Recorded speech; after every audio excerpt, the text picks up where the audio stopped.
ओम शांति। आज 6 तारीख की मुरली है। मीठे प्यारे प्राणेश्वर प्रिय पिता कहते हैं, मीठे बच्चे, ज्ञान सागर बाप और ब्रह्मपुत्र नदी का यह संगम हीरे समान है। यहाँ तुम बच्चे आते हो कौड़ी से हीरे जैसा बनने। प्रश्न है, सतयुगी राजधानी की स्थापना कब और कैसे होती है? उत्तर है, जब सारी पतित सृष्टि की सफाई हो, अर्थात पुरानी सृष्टि का विनाश हो, तब सतयुगी राजधानी की स्थापना होगी। उसके पहले तुम्हें तैयार होना है, पावन बनना है। नई राजधानी का संवत तब शुरू होगा जब एक भी पतित नहीं रहेगा। यहाँ से संवत शुरू नहीं होगा। भल राधे कृष्ण का जन्म हो जाएगा, लेकिन उस समय से सतयुग शुरू नहीं कहेंगे। सतयुग शुरू जब लक्ष्मी नारायण के रूप में राजगद्दी पर बैठेंगे, तब संवत प्रारंभ होगा। तब तक आत्माएं आती जाती रहेंगी। यह सब विचार सागर मंथन करने की बातें हैं। गीत यही बाहर है। ओम शांति, ओम शांति। ये बच्चे कहाँ आए हुए हैं? ज्ञान सागर के कंठे पर। वैसे रहते हैं ज्ञान गंगाओं के कंठे पर, और अभी आए हैं ज्ञान सागर के कंठे पर। कौन आए हैं? ज्ञान गंगाएं। क्या बनने के लिए? कौड़ी से हीरे बनने के लिए, अथवा कंगाल से सिरताज बनने के लिए। ब्रह्मा है ब्रह्मपुत्र और शिव है ज्ञान सागर। यह है ब्रह्मपुत्र नदी। बचा तो है ना, ब्रह्मा वल्द शिव। तुम हो पोत्रे पोत्रियाँ। कलकत्ता में सागर और गंगा का बड़ा भारी मेला लगता है, तो वहाँ गंगा, ब्रह्मपुत्र और सागर मिलते हैं। ब्रह्मपुत्र में और भी नदियाँ मिलती हैं। मुख्य तो ब्रह्मपुत्र और सागर का संगम है। उनको ही कहते हैं डायमंड हार्बर। तो यह नाम अंग्रेज़ों ने दिया है। तो अंग्रेज़ों ने यह नाम रखा, अर्थ कुछ भी नहीं समझते, लेकिन नाम रख देते हैं। नाम सिर्फ ऐसे ही रख दिया है। बाप अर्थ समझाते, तुम आए हो ना इस समय ब्रह्मपुत्र और ज्ञान सागर के सम्मुख, अर्थात उनके पास आए हो। वहाँ भी सागर के सम्मुख जाते हो हीरा बनने के लिए, परंतु हीरों के बदले और ही पत्थर बन जाते हो, क्योंकि है वह तो भक्ति मार्ग। यह संगम है आत्माओं के और परमात्मा का मिलन। दोनों इकट्ठे हैं। वह जड़ है, यह चैतन्य है, तो कहाँ भी जा सकते हैं। तो बच्चों को हमेशा यह समझना चाहिए कि ब्रह्मपुत्र और सागर दोनों इकट्ठे चैतन्य में। यह जैसे कि हीरे बनने का संगम हो गया। तुम हीरे जैसा बनो। यह है ब्रह्मपुत्र और एडॉप्टेड गंगाएं। यह नदियाँ तो अनगिनत है ना।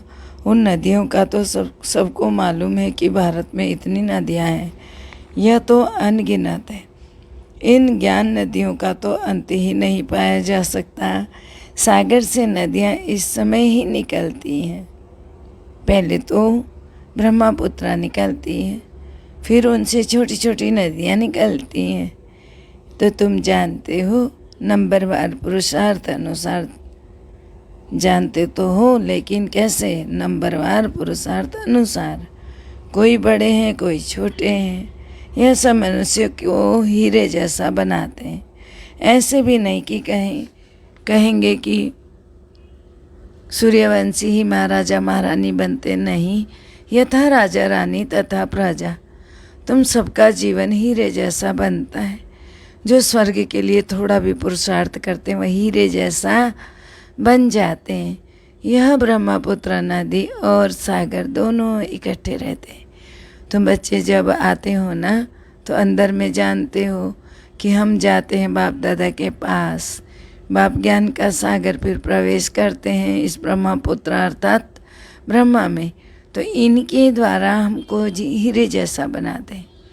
अब जो जितना पुरुषार्थ करे श्रीमत पर चले, यह भी जानते हो ना, जहाँ तक जीना है वहाँ तक पुरुषार्थ करना है। शिक्षा तो मिलती है ना इम्तहान की, रिजल्ट तो विनाश के समय ही निकलती है। एक तरफ रिजल्ट निकलेगी, दूसरी तरफ विनाश शुरू होगा, फिर तो हाहाकार हो जाता है। बात मत पूछो। इसलिए विनाश होने के पहले, लड़ाई होने के पहले तैयार होना है। समझना चाहिए बाकी और समय क्या मिलेगा, क्या होगा। और यह भी जानते हो कि जब हमारी राजधानी स्थापन होती है तो यह सारी सफाई भी तो होनी है ना। तो तुम पावन बनते रहते हो, वह तो हैं पतित। सब पतित खल्लास हो जाएंगे, हिसाब किताब चुकता करके वापस चले जाएंगे। तो एक भी पतित ना रहे, तब कहेंगे पावन दुनिया। तुम इस समय हो पावन, परंतु सारी दुनिया तो पावन नहीं है ना। पावन बनेगी जरूर, जब विनाश होगा तब बनेगी सारी दुनिया पावन। तो उसको नई दुनिया कहेंगे। नई दुनिया का संवत कोई पूछे तो समझाना चाहिए, जब महाराजा महारानी तख्त पर बैठेंगे तब नया संवत शुरू होता है। जब तक नया संवत शुरू होता है तब तक फिर पुराना कायम रहेगा। यहाँ से संवत शुरू नहीं होगा। हम ब्राह्मण बल नए हैं, परंतु दुनिया अथवा सारी पृथ्वी थोड़ी नहीं है। अभी है संगम। कलयुग के बाद सतयुग आना है। हम कहते ही हैं फर्स्ट प्रिंस राधे कृष्ण, फिर भी हम उस समय सतयुग नहीं कहेंगे जब तक कि लक्ष्मी नारायण तख्त पर नहीं बैठते। अर्थात जन्मते ही राधे कृष्ण जन्मे और सतयुग आ गया, ऐसा नहीं होगा। जब लक्ष्मी नारायण बनकर विवाह के पश्चात यही राधे कृष्ण गद्दी पर बैठेंगे, तब कुछ न कुछ, तब तक भी कुछ न कुछ खिटपिट होती रहती है। भल राधे कृष्ण आ जाते हैं। देखो, यह विचार सागर मंथन करने की बात है। सतयुग जब शुरू होगा तब संवत शुरू होगा। सूर्यवंशी डायनेस्टी का संवत पहलाना, परंतु प्रिंस प्रिंसेस के नाम पर संवत कभी नहीं होता है। बाकी बीच के समय में आना जाना होता रहता है। छी मनुष्यों को भी जाना है, कुछ न कुछ बचे हुए तो रहते ही है ना। जो भी बचे हुए होंगे वह भी वापस जाएंगे। टाइम लगता है। यह कौन समझाते हैं? ज्ञान सागर भी समझाते, तो ज्ञान ब्रह्मपुत्र नदी भी समझाती है। दोनों इकट्ठे हैं। तो ब्रह्मा बाबा शिव बाबा दोनों ही इस बात को समझा रहे हैं, दोनों ही इकट्ठा समझाते। कुंभ का मेला तो वर्ष वर्ष लगता है। यह कुंभ का मेला, सागर और ज्ञान नदियों का मेला तो संगम पर ही होता है। तुम बच्चे कहेंगे हम जाते हैं माता पिता व ज्ञान सागर और बड़ी नदी के पास। बाबा हमको यह बड़ी नदी और नदियों का और इन नदियों द्वारा वर्षा दे रहे हैं, अर्थात हीरे जैसा बनाते हैं। कुंभ के मेले में बड़ी शुद्धि से जाते हैं, बाबा कहते हैं। वहाँ तो मनसा वाचा कर्मणा पवित्र रहते हैं ना। वह जड़ यात्रा, यात्री अपना कल्याण करना चाहते हैं। पंडों का इतना कल्याण नहीं होता जितना यात्रियों का होता है। पंडे लोग तो पैसा इकट्ठा करने जाते हैं, तो उनको इतनी भावना नहीं होती है जितनी यात्रियों को रहती है। यात्री बड़ी शुद्धि भावना से जाते हैं। तो कईयों की तो साक्षात्कार भी हो जाता है। अमरनाथ पर बर्फ़ का लिंग बना रहता है। सामने जाने से बर्फ़ ही बर्फ़ जैसे देखने में आती है। भावना वाले जैसे देखते हैं तो खुश हो जाते हैं। यह तो कुदरत है, बर्फ़ में लिंग बन जाता है, ऐसा सोचते हैं। मनुष्य की ऐसी भावना बैठ जाती है तो कुछ भी नहीं, सब क्या है। सच्ची यात्रा तो अभी तुम्हारी हो रही है, उनकी थोड़ी हो रही है। वो तो सब ऐसे ही है। तो मनुष्य समझाते हैं भगवान के पिछाड़ी तो बहुत धक्का खाया है भगवान से मिलने, परंतु भगवान तो मिलता ही नहीं। बाबा ने समझाया भगवान का तो चित्र ही नहीं निकाल सकते, तो बिंदी का फोटो क्या होगा। वह तो समझाने के लिए कहा जाता है कि स्टार है, भ्रिकुटी के बीच चमकता है। कई बच्चियाँ भ्रिकुटी में टीका लगाती हैं। यह भी सुना हुआ है ना, आत्मा का निवास भ्रिकुटी में है, तो फिर स्टार लगाती रहती हैं। तो सच्चा तिलक अगर कहें तो वह है राजाई का तिलक। यह तो सब ऐसे ही तिलक दे देते हैं। फिर तिलक फिर बड़ा भी होता है, छोटा भी होता है। वह स्थूल राज तिलक मिलता है। तुम बच्चों को तो ज्ञान आ जाता है, हम आत्माओं को फिर राज तिलक मिल जाता है। आत्मा समझती है अभी हमको परमपिता परमात्मा से राज तिलक मिलता है, भ्रिकुटी के बीच में बहुत अच्छा स्टार लगाते हैं, सोने का भी लगाते हैं। अभी तुमको सारा ज्ञान मिला हुआ है। हम स्टार अब हीरे जैसा बनते हैं। हम आत्मा स्टार है, परमपिता परमात्मा भी स्टार है। इतना ही छोटा है, परंतु उसमें सारी नॉलेज है। यह बातें बड़ी गुह्य हैं। तुमको ज्ञान अर्थात सोजरा मिला है, परमपिता परमात्मा के रूप को भी देगा। समझा है ना? जैसे आत्मा का साक्षात्कार हो जाता है, वैसे ही परमात्मा का भी साक्षात्कार हो जाता है। कहेंगे जैसे तुम हो वैसे मैं हूँ। बाकी बच्चों को बाप का क्या साक्षात्कार चाहिए? आत्मा छोटी बड़ी नहीं होती है।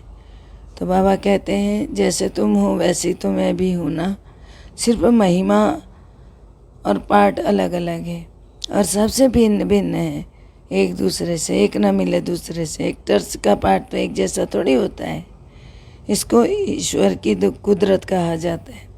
वास्तव में तो ड्रामा की कुदरत कहेंगे, क्योंकि बाबा ऐसा नहीं कहते हैं कि चक्र कैसे फिरता है या सो भी अभी तुम जान गए। आत्मा स्टार है, उसमें कितना बड़ा पार्ट है। परमपिता परमात्मा सर्व शक्तिमान वर्ल्ड ऑलमाइटी अथॉरिटी है।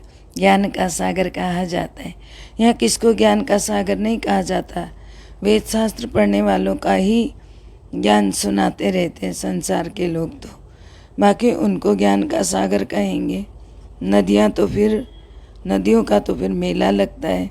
यह भी समझते हो कि सागर से नदियाँ निकलती हैं। कई बच्चों को तो यह भी नहीं मालूम रहता है कि वैसे ही बातों को कोई नहीं जानते हैं, वैसे ही तुम्हारी बातों को कोई नहीं जानते। सागर कैसे आता होगा, उनसे ज्ञान गंगाएं कैसी ज्ञान पाती होंगी। यह तो ज्ञान की बातें ना, मनुष्य द्वारा बुद्धि में जो बातें बैठी हैं, तो सच्ची बातों का तो किसी को पता नहीं है। अब तुम उस सागर और इस ज्ञान सागर को जान गए हो। अभी वह सागर तो साधारण सागर, नदियाँ तो दुख देती रहती है। सागर और नदियाँ, सागर भी उछल पड़े तो कितना नुकसान करेगा। स्थूल सागर नदियों की बात बीच में बाबा करने लगे। तो आगे कहते हैं अभी तो ज्ञान सागर पतित पावन को सब याद करते हैं। उस साधारण सागर और नदियों को, स्थूल को थोड़ी याद करते हैं। पतित पावन ज्ञान का सागर को याद करते हैं। उस सागर से ही तो यह नदियाँ निकलती हैं ना। उनके नाम रूप देश काल को कोई भी नहीं जानते हैं। भल शिव नाम कह देते भी हैं, सिर्फ लिंग का नाम रख दिया है। बाबा का नाम तो अविनाशी है ना। शिव बाबा रचयिता एक है, उनकी रचना भी एक है और अनादि है। कैसे अनादि है वह बाप बैठ समझाते हैं। सतयुग में यह त्यौहार आदि कुछ भी होते नहीं हैं, सब गायब हो जाते हैं, फिर भक्ति मार्ग में शुरू होते हैं। मनुष्य समझते हैं स्वर्ग था, फिर स्वर्ग आएगा, परंतु इस समय तो नरक है। तो इनकी आयु का किसी को पता नहीं, घोर अंधियारा है। कल्प की आयु का भी किसी को पता नहीं है। कहते भी है ना कि यह जो ड्रामा है यह फिरता रहता है, परंतु आयु का पता न होने के कारण कुछ भी समझते नहीं है। तो ब्रह्मा को मुख के द्वारा बाप बैठ सभी शास्त्रों का सार अर्थात ज्ञान समझाते हैं। तो उन्होंने फिर ब्रह्मा के हाथ में शास्त्र दे दिए। अभी सब शास्त्र हाथ में थोड़ी पकड़ सकते हैं। वह ब्रह्मा द्वारा कोई सब शास्त्र थोड़ी सुनाते, जानते हैं। यह सब भक्ति मार्ग के, यह तो पढ़ते आए ना, कब से पढ़ते आए, जानते कुछ भी नहीं, सिर्फ कह देते अनादि है यह। वेद शास्त्र वेद व्यास ने रचा, ऐसे बोला जाता है। शास्त्र वेदों को ऊंचा मानते हैं वेदों से, परंतु लिखा हुआ है वेद शास्त्र आदि सब तुम बच्चे जानते हो। यह वेद शास्त्र आदि सब वही फिर बनेंगे, फिर वह नाम रखेंगे। अभी तुम जानते हो हम फिर से पूज्य बन रहे हैं, फिर पुजारी बनेंगे तो मंदिर आदि भी तो बनाएंगे। राजा रानी मंदिर बनाएंगे तो प्रजा भी बनाएगी। भक्ति मार्ग शुरू होने से फिर सब मंदिर बनाने लगते हैं, घर घर में भी बनाएंगे। लक्ष्मी नारायण की राजधानी में तो राधे कृष्ण का मंदिर बन सकता है। तो मंदिर तो भक्ति मार्ग में बनते हैं। जैसे जैसे गिरते जाते हैं मंदिर बनाते जाते हैं। सूर्यवंशी चंद्रवंशी की जो प्रॉपर्टी है वह सब वैश्यवंशी शूद्रवंशी भोग रहे होते, नहीं तो ये राजाई कहाँ से आए।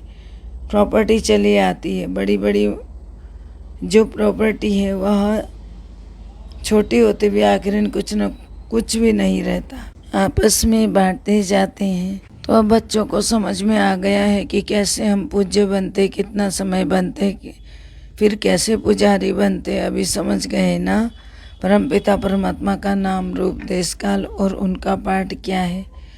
भक्ति मार्ग में भी भक्तों की शुद्ध भावना बाप ही पूरी करते हैं, अशुद्ध भावना रावण पूरी करते हैं। अभी तुमको ज्ञान सागर ने सारा ज्ञान बुद्धि में बिठाया है, सब तो नहीं समझेंगे, जो कल्प पहले वाले होंगे वही निकलते रहेंगे। अच्छा, मीठे मीठे सिकलते बच्चों प्रति माता पिता बाप दादा का याद प्यार और गुड मॉर्निंग। रूहानी बाप की रूहानी बच्चों को नमस्ते। हम रूहानी बच्चों के रूहानी बाप दादा को दिल व जान से सिक व प्रेम से याद प्यार नमस्ते गुड मॉर्निंग। शुक्रिया मीठी प्यारे बाबा, शुक्रिया। धारणा है जब तक जीना है पुरुषार्थ करते रहना है, बाप की शिक्षाओं को अमल में लाना है, बाप समान मास्टर ज्ञान का सागर बनना है। दूसरा रूहानी पंडा बन सबको सच्ची यात्रा करानी है, हीरे जैसा बनना और बनाना है। मीठे प्यारे बाबा का वरदान है श्रेष्ठ और शुभ वृत्ति द्वारा वाणी और कर्म को श्रेष्ठ बनाने वाले विश्व परिवर्तक भावा। जो बच्चे अपनी कमजोर वृत्ति को मिटाकर शुभ और श्रेष्ठ वृत्ति धारण करने का व्रत लेते हैं, उन्हें यह सृष्टि भी श्रेष्ठ नजर आती है। वृत्ति से दृष्टि और कृति का भी कनेक्शन है। कोई भी अच्छी व बुरी बात पहले वृत्ति में धारण होती है, फिर वाणी और कर्म में आती है। वृत्ति श्रेष्ठ होना माना वाणी और कर्म स्वतः ही श्रेष्ठ होना, तो वृत्ति से ही वाइब्रेशन है, वायुमंडल भी बनता है। तो तुम श्रेष्ठ वृत्ति का व्रत धारण करने वाले विश्व परिवर्तक स्वतः ही बन जाते हो। स्लोगन है विदेही व अशरीरी बनने का अभ्यास करो तो किसी मन के भाव को जान लेंगे। ओम शांति। सबका भला, सब सुख पाए, सब परमात्मा से जुड़ जाएं। ओम शांति।